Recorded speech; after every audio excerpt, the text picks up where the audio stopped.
Good morning, good morning, good morning. This is your Downtown Mary Brown, and I'm coming to you live from Real One News Station. And I want to make sure that you guys are all aware that this special broadcast, I am issuing a feelings advisory. I didn't say parental. I said feelings advisory, because this particular topic may get in your feelings, because it got in mine as I was just sitting here when I got ready to think about everything I want to share with you. I got in my own feelings because I'm guilty of the topic. But before we get started with this, I want to give a special shout out to someone who's always got my back, always been there for me, encouraged me, supported me, lifts me up when I'm down. Woo! Thank you, God. All right. Yes, that's my best friend. Better be yours too if he is. Let him know what he means to you this morning. All right. And thank him for this breath in your body and the beat. Dun, dun, dun, dun. That's bump beating in your heart. All right. Now, make sure one more thing, that you please share the message. Share the message, because when you share the message, you are sharing his love. You're sharing encouragement. You're sharing inspiration and the word. And that is all for the good. All right. Of our mission, which is to get our peeps to heaven. So can we go ahead and jump right into the message? I put it out there yesterday on my page that today's topic would be lazy Christian. What? No, she didn't. Yes, I did. All right. Because we are guilty. We, all right. You peep, you peep, you peep. Don't say none of us. Don't be like, not me. Don't, no. At one time or another, or sometimes currently, you are wearing that brand, that lazy Christian brand. I got a tag on right now. I'm about to get rid of that because that's not my brand. All right. It's not the brand I want to claim. What does lazy Christian mean?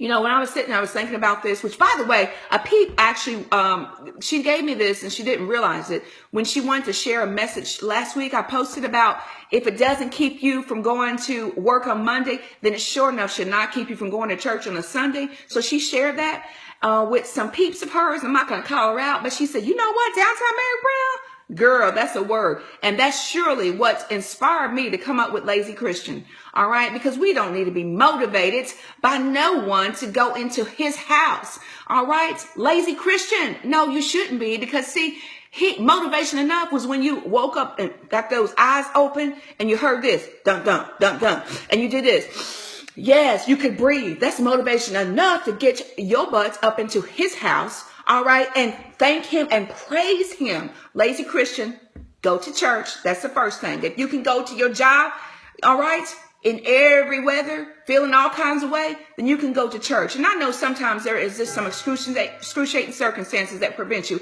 I get that. But just because you're tired, negative. No, don't have nothing to wear. Negative. Come as you are. All right. Can I talk to you? Can I keep it real this morning? That is one of the aspects of a lazy Christian. Let's move on forward. Let's talk about some more. How about when we are to stay in his words? All right. The word means, of course, the Holy Bible, but we are not picking up his book enough to read it, because maybe we're spending too much time doing other things instead of picking up, Facebook. Maybe we need to pick up his book more and read in it, or put down the remote control. All right. Quit running around so much. Make some time for God, because check this out. In all honesty, your schedule should evolve. All right. Revolve around God. All right. God should not revolve around your schedule. All right. You fit in other things around God. What can I talk this morning and keeps it real? Okay. And I got to do better. That's why this morning, before I even step foot into his house, I'm about to go step in his word this morning, because I've not been doing a good job of it. All right. Next, if we're going to stay in his word, all right, because it's not enough to read, flip the pages and read it. You got to apply it, because see, even with some of the simple things like the commandments, we are not applying them. We are reading them. Thou shalt love thy neighbor. Y'all know good and well, and I'm going to keep it real. You got haters out there. Woo, you don't want to love them, and you don't love them. All right. Not like we're supposed to. We may say it, but see, in our feelings and our mind, you can't hide that from God. You can't hide that. A lie is a lie. If we are going to truly try to get to heaven, we have got to apply his word. Love thy neighbor, all the commandments and everything else from the first page to the last page of the book. Apply it. All right. And then this one just really gets me. We say, I am a work in progress. Now, key word is work. To be a work in progress means that you are trying to get to a better point in life, to progress yourself, to better yourself so that we can get to heaven. But see, you can't say you're a work in progress when you can't let go. When your haters hurt you, you hold on. That's hater hurt. Let it go. Because truly, if you're working in progress, you got to let it go. You got to let go of all your worries. All right. You got to let go of those worries, and you let go of because when you worry, you're not trusting God. You're going to pray at night. That's the other thing. We say we want to stay prayed up. We're staying prayed up. To stay prayed up, that means you praying more than once a day on the real. Should be first thing, last thing, in between. All right. Stay prayed up. And when you say, I prayed on it and let God have it, you may have prayed on it, but you're not letting him have it, because then you up, and I'm seeing some posts the next day, people telling one day they prayed on it, next day they're talking about it. I just don't know how I'm going to get through this. Please, honey, peep, boo, whatever. If he brought you through this last week and last year and the year before that, he's going to bring you through. So don't say you don't know how. You know how. It's God. State it. All right. Say it. Believe it. All right. So pray on it and truly give it to God. Moving on. Love this one right here. Church laziness. We don't want to get up and go to church for one, all right? But then we get up and we do go to church.